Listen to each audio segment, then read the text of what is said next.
Hi you guys, welcome back, and in this video I wanted to talk about how I was the wounded masculine in relationships. Now, some of you guys may relate, some of you may not, and if you're a male, then you may also come into encounter with females who are more of the masculine energy. And this is the person who is more assertive, more a planner, more action doing, where you're actually the one who is more laid back. In a sense, women will perceive this as lazy or uninvolved, not interested.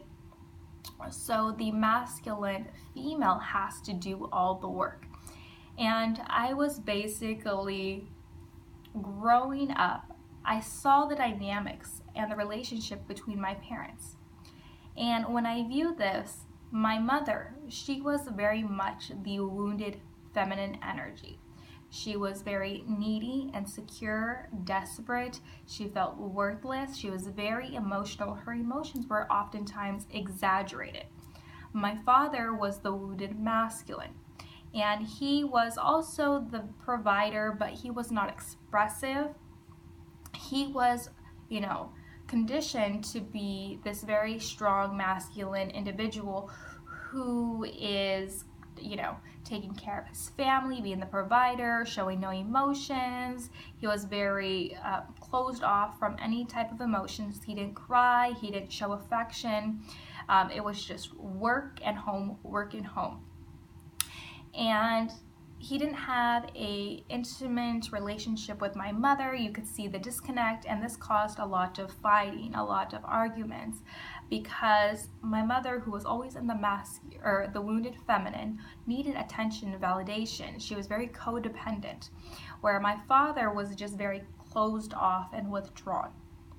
So when I'm looking at these two dynamics, and I'm looking at, as a child, how exaggerated the behavior of a feminine woman looks like, I condition myself that that is unattractive to me. It's unappealing. It's disgusting. It's repulsive to me because of how exaggerated it is.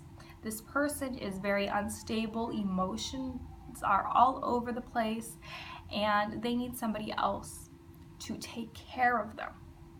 And we're all conditioned, especially in a patriarchal society. Women are programmed to believe that the only way that they could get taken care of is, getting married, having the white picket fence, having a family, this old outdated paradigm. And so when you're raised to be this feminine energy who is very weak, you're only going to attract another weak individual, which is the wounded masculine. Okay? So going back to the dynamic which I grew up in, I saw my mother as being very emotional, very desperate, completely unstable. My father very closed off, not in touch with his emotions, just providing, taking action. He is that person you could always rely on to do something, right? He's very reliable. So when I'm looking at it, I am going to move towards what I perceive as pleasurable, and that is, to me, the masculine energy.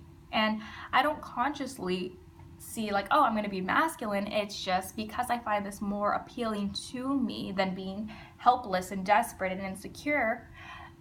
This is more appealing to me. So I had a tendency to move towards that energy, right? So if I'm this energy where I am capable of taking care of myself, acting, taking charge, and very much in that masculine energy, who do you think I'm going to attract?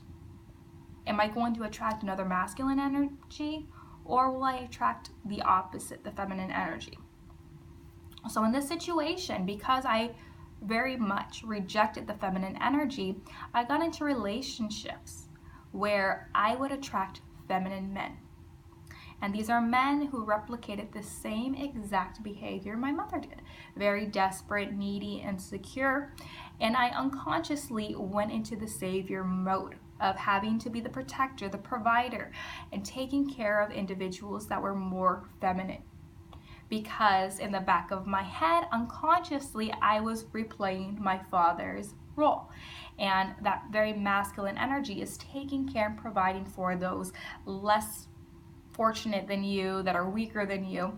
And I saw this in the mates that I attracted because I rejected so much of that feminine energy within myself. I got that in relationships because we're just attracting the opposite, right? Opposites attract in many cases. And so when you have scenarios where women are complaining that they're attracting these very feminine men, they're not looking at themselves, that they're actually repressing that feminine side within them because of whatever upbringing they have or belief systems they have that they have to pursue individuals. So after healing and understanding the masculine and feminine energies, I was able to heal this part of me where, you know, I had to actually step into the feminine. But when I was able to finally express myself and emotions, because that was so foreign to me as that wounded masculine female, it was so liberating to actually encompass my emotions. So the first time that I broke through and shared my vulnerability, my emotions, it was exaggerated, just like the wounded feminine energy that I grew up with, that I saw my mother displaying that behavior. It was very exaggerated, very over the top, very overwhelming, not only to the individual, but to myself. And that's how I always perceived the feminine energy. It was overwhelming. So I would never go there. So when I finally did it, like I said, it was just very exaggerated and it felt so foreign to me, but it was something I needed to go through. So it doesn't have to be completely exaggerated or completely closed off. We want to find this balance when it comes to the feminine energy. And also when it comes to the masculine energy. You don't want to always do everything or be manipulative or use coercion, but you want to find a good balance where you are assertive, you are communicative, you know what to do, how to do it, and also you're very intuitive, you are allowing, you're giving, you're receiving, and there's this balance. Okay, we don't want to come from this desperate, needy place. It wants to come from this very divine, loving, compassionate place. So when it came to the masculine energy, I had to see how this was a good trait to have with me. And it worked out really well when it came to business and career-wise, where I was able to go ahead and take action, to think, to use logic and reasoning to communicate. And I had to actually shift into the feminine energy when it came to relationships and allow people to, be kind, compassionate with them, let them take charge and really step into that divine feminine energy. But I first had to heal the different aspects, because when you're raised and you see this toxicity of the wounded masculine and wounded feminine, we unconsciously attract that as we grow and enter into relationships later on in life. So as we continue to grow and see this, we'll either move towards one way or the other. But when we reject that side of us, we're only going to see that externally as it gets projected out into the world, so we could heal ourselves. So we're going to see this. So if we're suppressing or repressing the masculine energy within us, then we're going to have situations where we see that wounded masculine because we're suppressing it. Okay, we don't want to suppress any of our emotions, any of our feelings, because this comes out in anger, aggression, manipulation when it comes to a woman. So if you are repressing that part of you, you're not being heard, you're not being seen, you're not being authentic or genuine. And same goes with the feminine. So if we're repressing that, we are being desperate, we're being needy, we're feeling unworthiness, we're not feeling good enough. And it comes out in that toxicity. So I was growing up and I attracted these very feminine men who had, they were just suppressing themselves and suppressing their emotions, or sometimes their emotions would be completely exaggerated, where I felt I had to step in.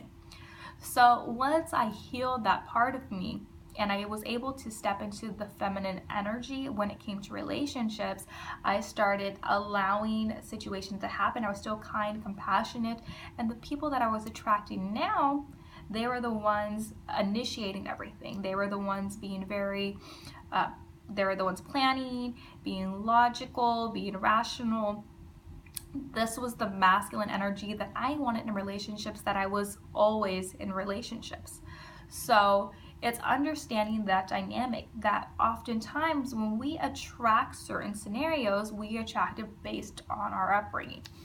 So if that sounds familiar to you and it gives you a little understanding as to why you attracted certain individuals or why you're repressing certain energies within you, I hope that this helped. So I will see you in the next video. Remember to comment, like, or subscribe, and I will talk to you later. Bye-bye.